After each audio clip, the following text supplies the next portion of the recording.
Welcome to another edition of the Corner Booth Podcast here from the Snowdon Deli. I'm Aaron Rand from CJAD, along with Bill Brownstein of the Montreal Gazette, and our special guest today, former Liberal Cabinet Minister, political analyst, David Heurtel. David, welcome back. Good morning, gentlemen. So, is it a good morning?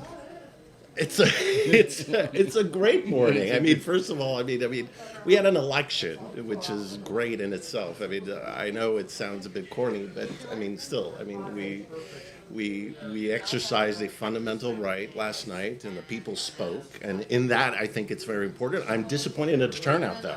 do we know what the turnout Well, was? they said what I two-thirds, saw- 67% I saw. This morning, I saw below 62%. Really? Yeah. Okay. So it was slightly lower than 2021. I'm quoting in this morning's La Presse. But I saw Elections a figure. Canada gave us 67%. Well, I hope it's that. I hope you're right. All right, I so mean, it I wasn't wanna- clear to get. I want to but go back and work Turnout's backwards a key, here. though. In terms of, so we all know the results. Yeah. As it stands right now, there's some recounts apparently, but it's still roughly 168 to 144. Right. Biggest surprise from last night. Ontario, the GTA. Because when you look at the polling across the country, all the other provinces pretty much came out the way it was looking over the past week or so. When you look at the GTA, even Liberal internal polls were saying they were talking about probably 80, and some were even talking about 90 seats in Ontario. Wow. And now we're looking at around 65.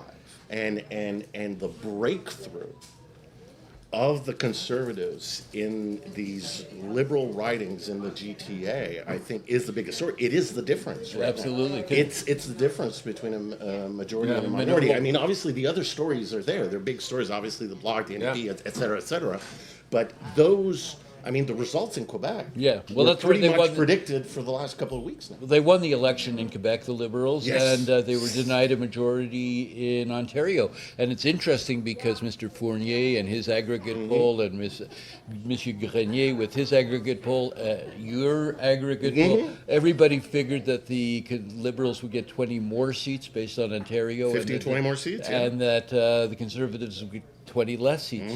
But that So what does that say? notwithstanding, That loss in the GTA, what does that represent? Well, Who are those majority. voters? There are a couple of things there. I think, and again, these obviously we're going to get more analysis as days and weeks come out. But what seems to be showing is that over the last couple of weeks, especially the Trump effect tapered off. And the Carney wave tapered off a couple weeks ago. We started seeing it just before advanced polling. Okay. You know, where the enthusiasm towards Carney and the Trump factor crested. And after that, with the debates, you kind of got a sense that the other issues, affordability, housing, were actually creeping back in slowly and not in a major way.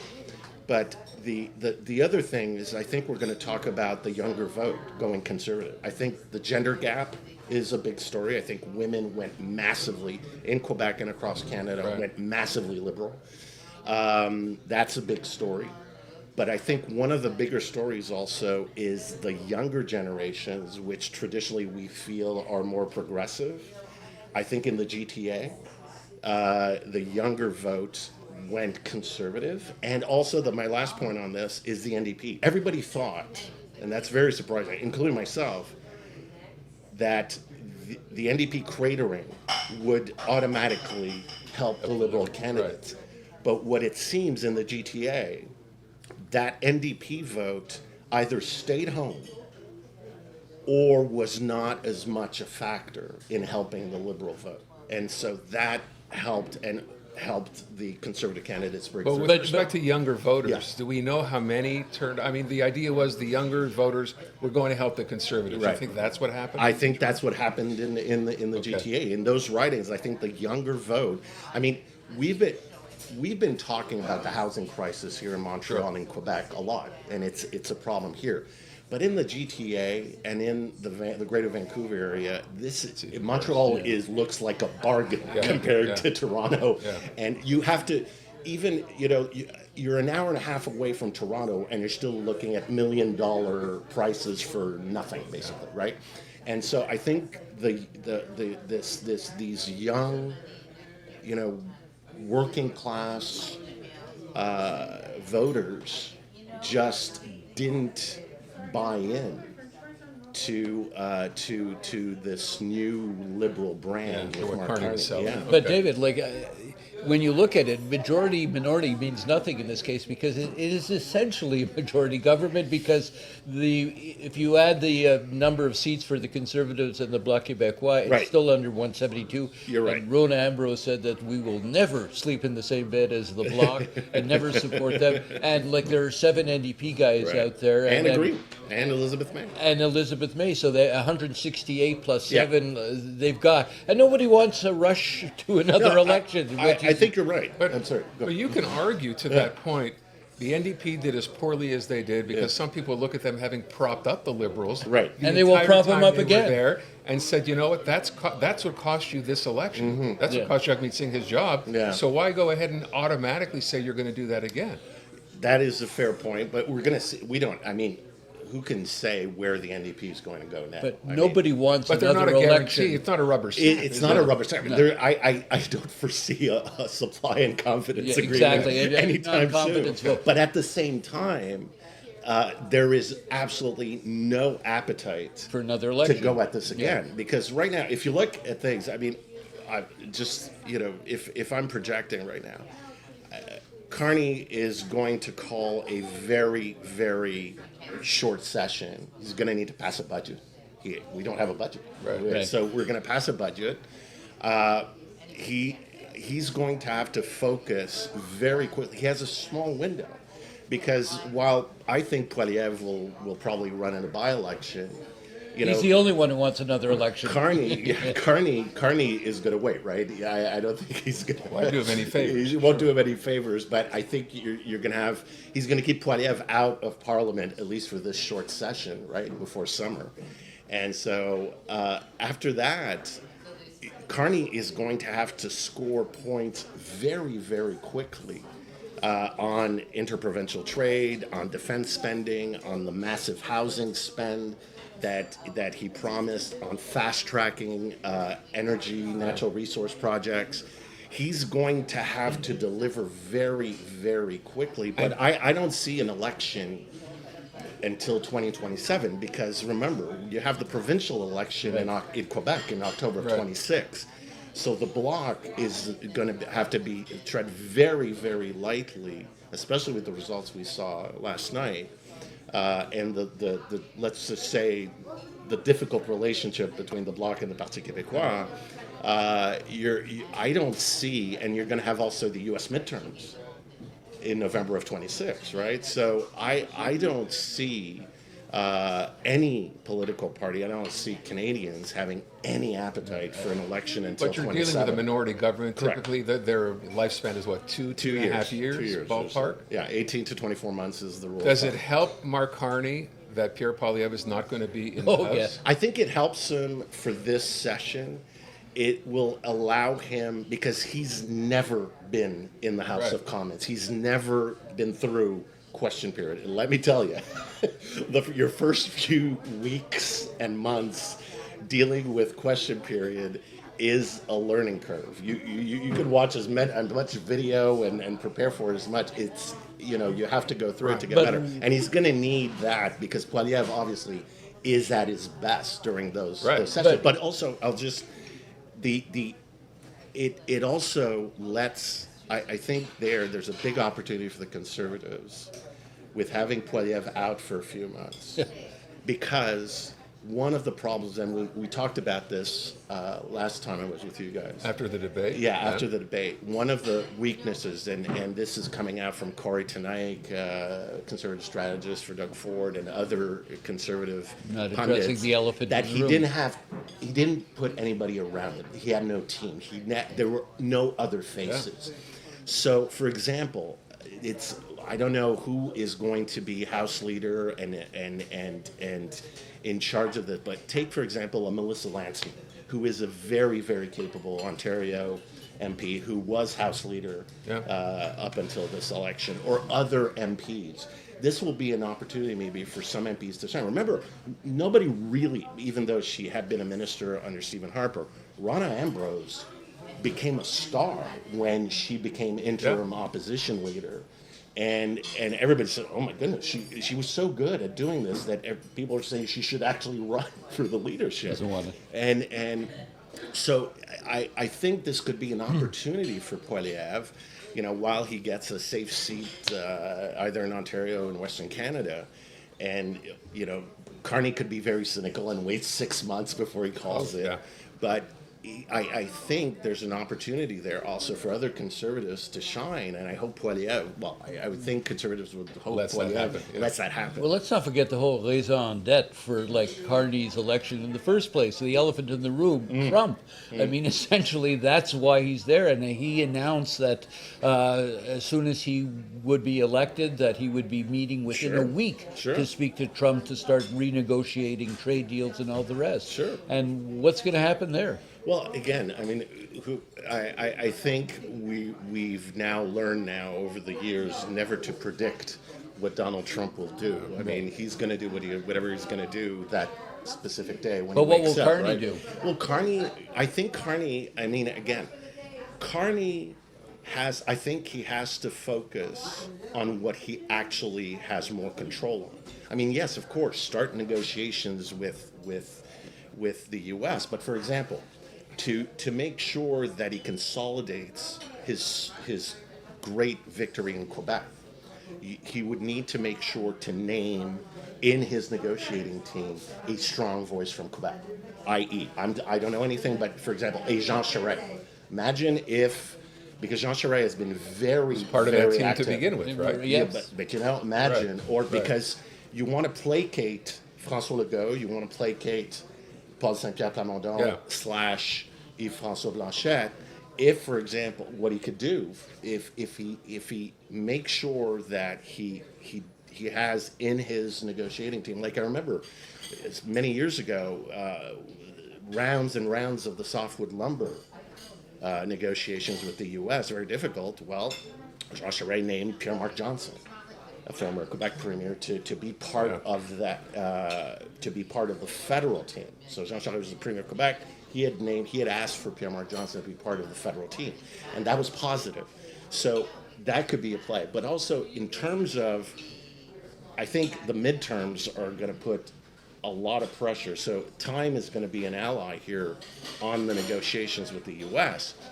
On the other side of this, again, there's low-hanging fruit in Canada that Carney has to deliver quickly. Which was going to be, interprovincial trade. That's my next question, right? You had a share of the vote, which Pierre Poilievre made a note of yesterday in his speech.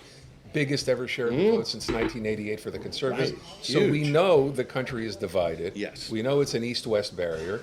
How important for Mark Carney to go in and make that very apparent from the time he's in the House that he wants to bridge that gap, that he says he does. How do you go about doing that? I think it's going to be very important to triangulate. One of the masters of this in recent politics was Bill Clinton. You have to try to take, and he has done this somewhat already, with, for example, abolishing the carbon tax and the capital gains tax. He took away certain conservative bread and butter issues. Right. But again, like for example, defense spending. Which is something that Canadians really want and is an important issue now. Trudeau and the Trudeau Liberals were balking at this. I mean, I remember after all the pressure that was put on Trudeau, he announced we're going to start maybe to work towards 2% of GDP by 2031 or 2033, and that's something that a lot of Canadians don't like. So, I think again, it's going interprovincial trade barriers. That's good, another major issue. But another way to bridge the gap is going to be on energy. Right, pipelines. That's what I was going to go. Carney, right, if Carney really, because I know this from my days as provincial environment minister, you can fast track projects if there's a will. And if Carney can turn the machine around and get fast track approvals of major energy mining projects, which all the polls say, all the polls in Quebec and the rest of Canada. It's not just Alberta.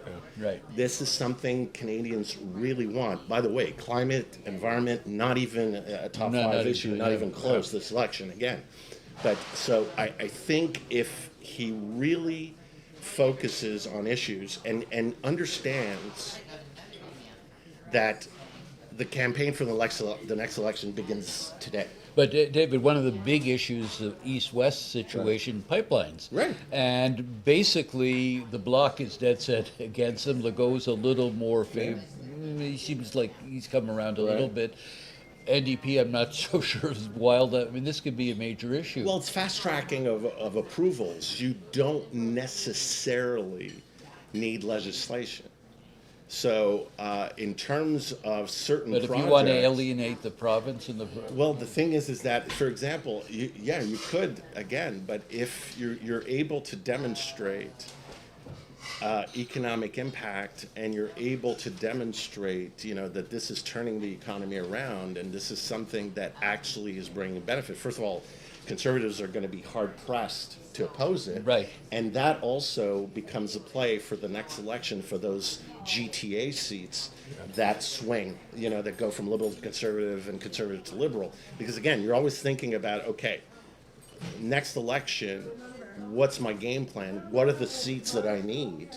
So can I consolidate certain seats and also position myself to win the seats that I need? Already looking that far ahead? I think you're already... Look, after the 2012... 2 years. After the 2012 election, one of the reasons that now we see that really... after the 2008 election in the United States, Barack Obama kept campaign offices open for 3-4 years in key battleground states and in key districts. So I'm just saying that right now, you're the Conservatives, if the Conservatives are going to do the same thing, right? Because to your point, I read this is the first time since 1958 that both parties got more than 40% of the vote each. So this is a transformative election. But what it means now is that the battle to consolidate that support in those ridings has to start now. So Carney has to start with his budget, because again, you can't predict. This will not be, we're sitting down and we'll negotiate a deal like you would do for NAFTA, or this will not go that way. The whole geopolitical and opening up trade to Europe, for example, is going to be a question. Some Asian partners also diversifying the economy. That takes time. I mean, supply chain transformation, that takes years.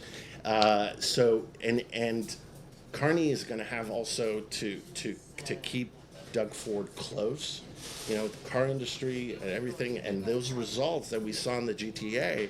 Also, it really flies in the face of what the polling was saying. So for Carney, I think, again, if he starts showing results, and what ultimately at the end of the day, remember the first few weeks of the campaign, what were we looking at ultimately? People were in a state of anxiousness. They were worried. They were looking at their retirement savings and every day going, this is like worse even than during the pandemic days, and jobs and companies and this people were freaking out. So now things seem to have settled a bit, and I think that helped actually the Conservatives, most notably in Ontario. But the idea here, I think, is Carney is going to have to, with his first budget, hit the ground. The first 100 days are going to be huge. And if he can, again, hit on those points, that major housing program, get the federal government in the business of actually building housing again, because the feds did it before a long time ago. Defense spending, trade barriers between provinces, and obviously And fast-tracking energy Do you projects. think, given that he has to move that quickly, Oh, people yeah. expect him to move that Yeah. quickly, do the Conservatives play ball? Do we kind of get together and say, this is Canada, we have to do this together despite the fact we're opposing parties? Do you sense that? I don't sense it. I really sense the Conservatives ultimately feel, because this is Pierre Poilievre's party. This is not a situation where there's going to be a civil war. And there's some within the Conservative vindictiveness Party. here for sure. I see the Conservatives looking at these results and saying, okay, obviously, compared to what we were looking at in January when we had 25 points ahead and looking at 200 seats, obviously this is disappointing.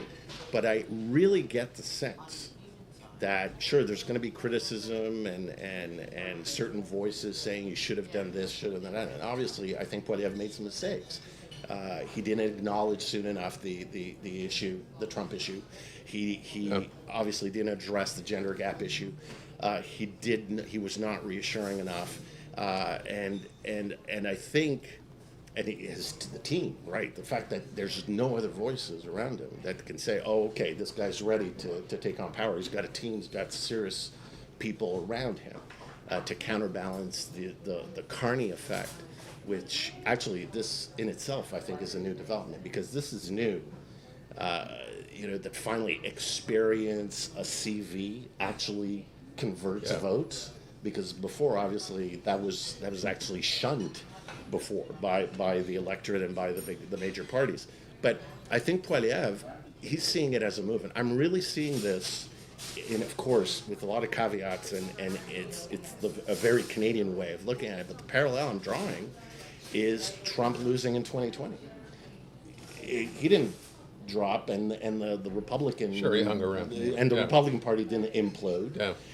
The Conservatives are very impatient. They started. Yeah, I get that, but again, when you're looking at 144 seats and the gains that were made in Ontario, imagine over the next 2 years. If he starts, let's say he finds one or two serious, credible francophone voices in Quebec, and he starts seeing if she starts attracting some serious Bay Street people in Toronto.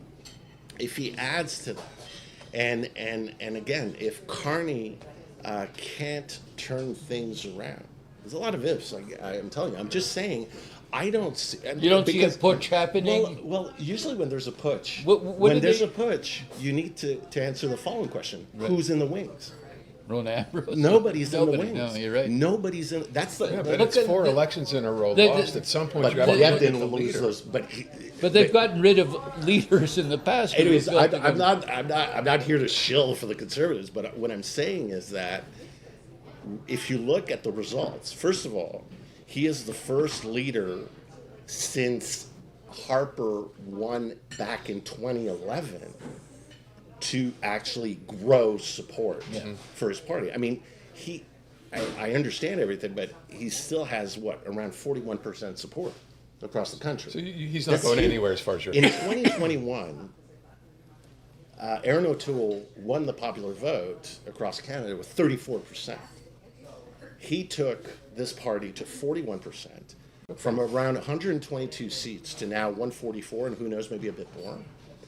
And it's his party. I mean, in the sense that there's no room anywhere in this. The only credible opposition is actually outside the Conservative Party, which is, and to an extent, which is Doug Ford. I mean, in terms of within the Conservative universe. But on the other side, you have Danielle Smith in Alberta, who is to the right of Poilievre. So you have Doug Ford, who's to the left of Poilievre on the right spectrum. So I'm just I'm looking at this. I think Poilievre is going to run in a by-election, a safe seat, and is going to rearm for a 2027 election, unless something, of course. But last night you kept hearing the analysts, the conservatives, criticizing Poilievre more than, he didn't follow our advice, and like Ford, the same thing too. He should have gone more after Trump. They were taking more shots than encouraging. I understand that. I saw that too. But again, again, the same three major criticisms: didn't surround himself, didn't acknowledge the Trump impact soon enough, and again the gender gap issue. But is that was then this is now kind of a scenario? I think. I mean, it's funny this morning listening. Last night also. I understand what you're saying, Bill, but at the same time, listening last night and reading this morning, Quebec and across the country, this is so bizarre. This should be an astounding, historic political turnaround for the Liberals. This would be like, wow. And it feels like the Liberals dropped the ball. Yeah. It's a weird feeling. Because they didn't get a majority. It? It's like, and this happened in a matter of weeks. I mean, again, in January there was polling, serious polling, putting Poilievre and the Conservatives up 25 and projecting over 200 seats across the country. And I mean, Yves-François Blanchet was measuring for blinds in Stornoway to become leader of the official opposition. That was the spin in Bloc Québécois world, right? Over 40 seats, and that'll be enough to form the official opposition to a conservative government. That was like January. Right. But it's strange that it was like, okay, Carney, and we're going to find out. But I think the big focus is going to be on what happened in the GTA, because everything else, delivered the way the polling was going across the country, including Quebec. But the idea that somehow today it's almost the Liberals are like, oh, we lost. We kind of lost. Yeah. Mélanie Joly was going everywhere last week saying we need a majority, and it was like, oh, this didn't happen. And the spin out of the Liberal campaign was like, 90 seats in Ontario and at least over 80, and a majority government is clearly in sight. So it's so strange, because I get the sense that while it is a stunning, election in many ways, if on the Conservative side, yes, Poilievre tripped in his writing, and yes, there are a lot of mistakes that I think he made. I get the sense that it's his party, it's his caucus, and kind of like Trump in 2020, it's his party, it's his caucus. What about Ford? That's going to be very well. I mean, he just won a third consecutive majority government. But you just don't think a couple there are of weeks people out before there, the conservatives out there, who want someone like that? I think there's certain people that are going to start. Obviously, there's certain people that are going to say, but the name that comes up more than Doug Ford. I don't see Doug Ford, starting, angling for the federal conservative leadership.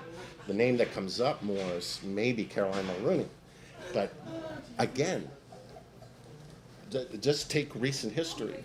To get to that point, somebody has to play the role of Brutus. You need a Chrystia Freeland. No, but I'm sorry, but I mean, if Chrystia Freeland doesn't do what she did in December, Justin Trudeau would have been the leader. Yeah. And so are you suggesting that this whole scenario with Chrystia Freeland, do you think that was all in the cards? That's no, I'm brilliant. not. No, but but that's I remember. I think we had Shakespearean. this. It is Shakespearean, but that's how politics works. The Corner Booth podcast is brought to you in part by the Snowdon Delicatessen, where we are. 75 years in business, the home of Montreal's greatest smoked meat, plus Carnotzel, potato latkes, and the famous Snowdon Deli party sandwiches.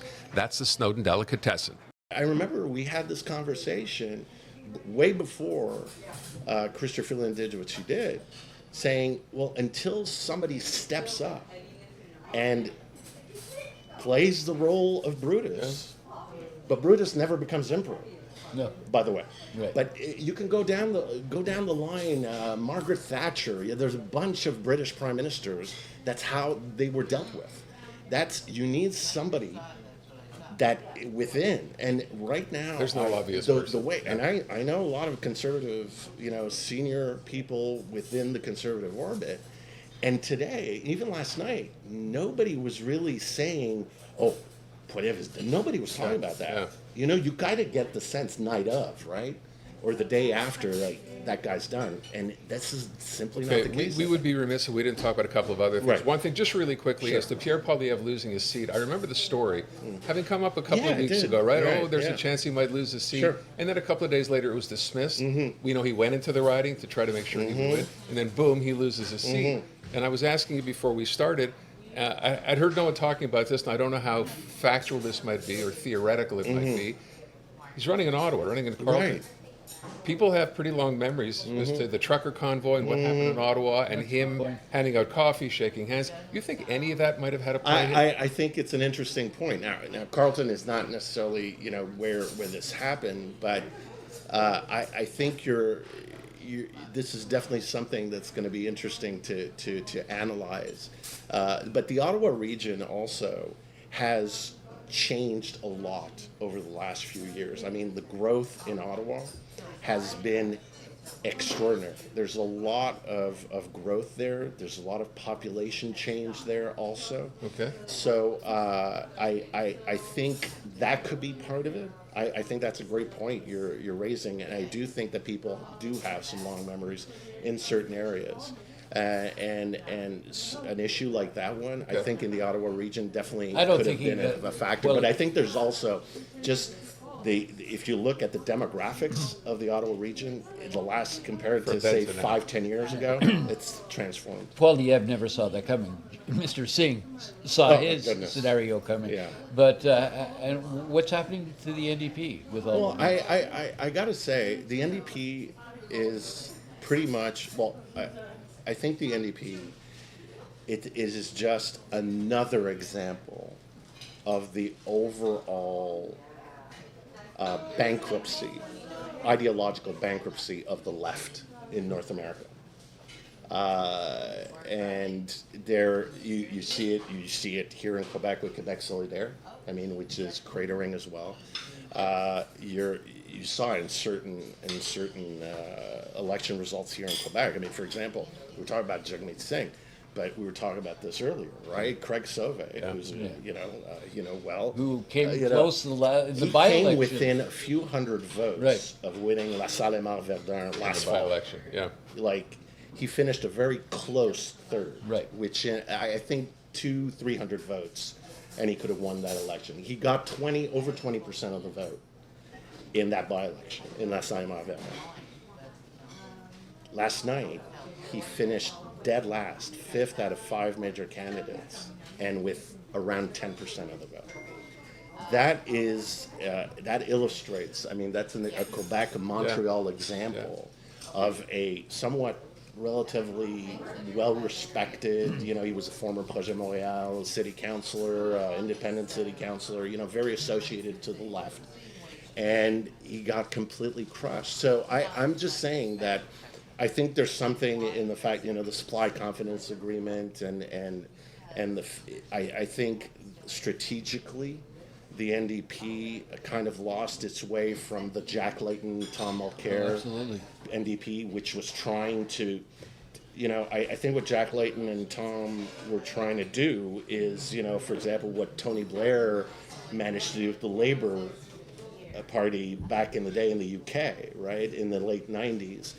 Kind of like what Clinton did with Democrats that were perceived as being way too far left, brought him back to the center. And what Jagmeet Singh did, he took this party over the last few years, last few elections, and doubled down on the left. And the thing is that the left in Canada, but the same thing with the Democratic Party in the US, right? They're still stuck in this, we have to tax you to death, and we're going to spend like there's no tomorrow, and we're going to grow government like crazy. And people, the middle class, average voter, is not connecting to those issues. And plus, there's the whole social agenda that is simply not meshing. There are a bunch of different social issues that aren't connecting with average voters. Well, they're going to Here's a lose party. official party status because they don't have 12 seats. But the But they thinking still have the balance of power. But exactly, and the thinking is that Prime Minister Carney now will actually reinstate that. Apparently, that can be done. Give them official Well, status. you could try, but Because at they're the- going to need them, the Liberals. Well, I like, mean, you know, official perhaps. party or not, official party status is basically budget for staff, Right. right? I mean, it doesn't mean anything in terms of. I mean, they're going to vote the way they're going to vote. Again, Carney has a window where nobody except the Conservatives are going to. You know, I don't see the Bloc or the NDP. Joining together to vote with the Conservatives. Because remember, that's also very important. While Carney can get support either from the Bloc or the NDP to get his agenda through, to defeat this government, you need the Conservatives, the NDP, and the Bloc to vote together. they're Just not like gonna last do time. Yeah. Unlikely that's ever going to happen. And that's it. And So not certainly I not don't now. see, No. I do not see Right. Yves-François Blanchet or the NDP going with Pierre Poilievre and the Conservatives on defeating this government. Anyways, not anytime soon. One last thing, because we're going to have to wrap up. We haven't talked about the Bloc a Yeah, whole lot. yeah. So we know that there was a disappointment in Quebec, but we knew that was coming. I almost get the sense that by virtue of the fact they didn't lose more than 9 seats, they take this as a win. That's the spin. Ten Right seats. now. Well, obviously, that's going to be the spin, right? And especially if this minority status wins out, again, so Yves-François Blanchet is obviously going to say, well, see, we will still be able to have a voice and defend Quebec's interests. Just a few quick points on how massive this was. 42% of the vote went Liberal in Quebec. Just to give you an idea, in 2022's provincial election, we called François Legault's victory a landslide, and he got 41% of the vote. So first of all, just let's be very clear on these issues. During this campaign, Mark Carney said, I'm going to contest 96 on the notwithstanding clause. Got obviously criticized by Yves-François Blanchet on this. He said to Legault and Yves-François Blanchet, look, immigration, we're gonna stay the course on who does what on immigration. And also he said no to Legault, and which Yves-François Blanchet pushed as well, on the nomination of judges. Even with all these three specific issues. It's a great point. And even No, but- and linguistic. but they're making fun of his French. Yes, but what I'm saying is that there were three Exactly. specific named issues during the campaign that go straight to the nationalist Bloc PQ Legault wheelhouse. Right. And francophones, because nobody's spinning the usual spin when there's a defeat. Oh, well, the francophone vote still went PQ or still went. It didn't. Yeah. Francophones, I mean, the Liberals picked up a third seat in Quebec City. The Liberals won Trois-Rivières. The Liberals haven't won Trois-Rivières since 1980, gentlemen. So think about that. They picked up seats in the South Shore. Longueuil is this morning Liberal. All of Laval, and there are a couple of seats north, like Sainte-Thérèse is Liberal this morning. So you can talk about this in a lot of different ways and spin it in a lot of different ways, but the fact is that there is something that is going to be very important to be learned by provincially by all the political parties, because right now what you saw, first of all, support for sovereignty right now in Quebec, all the polling puts it at around 32%. Bloc scored 28. So there are some hardcore sovereignists that did not vote Bloc. That's one thing. So that means and that confirms the polling about the PQ saying that, because the PQ is around 30% right now in all the polling. The same polling says that about a third, or around 30% rather, 30% of that 30%, sorry to be confusing, is Federalist. So, and one of the weaknesses of the sovereignist movement right now is that they're not connecting with younger voters. And that, again, I think that's going to come out about last night. It's older, regional, rural voters, voting bloc. francophones, that are voting bloc. They're not connecting. And also, the Achilles heel right now of the independence movement in Quebec is the economy. They cannot talk with any type of credibility about the economy. Plus, Saint-Pierre Plamondon just has not been able to formulate on the economy. And so it's going to be very important for if you're a provincial liberal, whoever ends up winning the leadership on the liberal side, to play up the economic credentials. But also, going back to the bloc, it's and ultimately I would go to François Legault. We know when François Legault says, when he talks on immigration or linguistic issues, that's what Quebecers want. After last night, you can't say that with the same type of conviction, because Quebecers clearly, and this is not Westmount voting at 99% liberal here. These are francophone regional writings that outside Montreal that have gone resolutely liberal. So, but again, it's going to be up to Carney and the Quebec forces of the Liberal Party of Canada to consolidate that before time's up. But it's always been thus in Quebec. When the provincials go one way, they go another way. Federally speaking, they like to have it covered on both ends in But Quebec. I mean, traditionally, you'd be right, but we haven't seen this type of support for the federal liberals in Quebec. This has to go back to the Jean Chrétien era, even before. So, because Justin Trudeau, in his 3 elections, while he won Quebec, he never won Quebec like this. Yeah. Never. Not even close. We're going to wrap Never it a up with dull that. day. Never a dull day. It's going to be fascinating. David, want to thank you. Appreciate Thank you, the John. time Always a today. pleasure. Thanks. That Great to wraps be up with you. another edition of the Corner Booth Podcast. We'll see you again soon.